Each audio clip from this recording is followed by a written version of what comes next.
Do you want to do that on everyday use as well, or just with long trips? No, just long trips.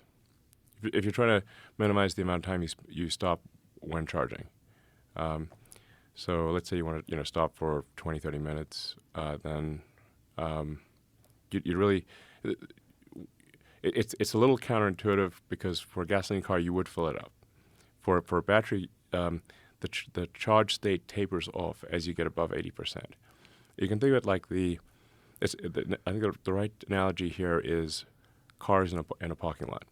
So the lithium ions are trying to find a parking space as they move across, from one side of the battery to the other side, from cathode to anode. I mean, they're sort of just these ions are just bouncing around looking for a parking space.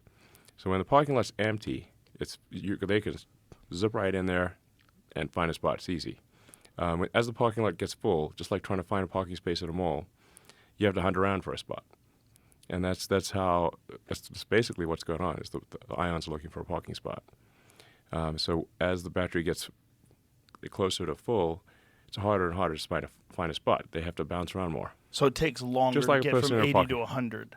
Correct. I see. Getting from 80 to 100, it takes about as much time as getting from 0 to 80. Oh. Just think of like the ions got to find a parking spot. Oh.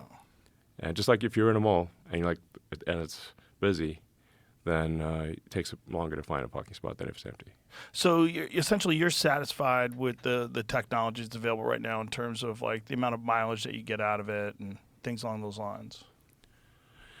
Yeah, range is not an issue. Cost is more of an issue. So just need to make the car affordable. A long-range car needs to be affordable.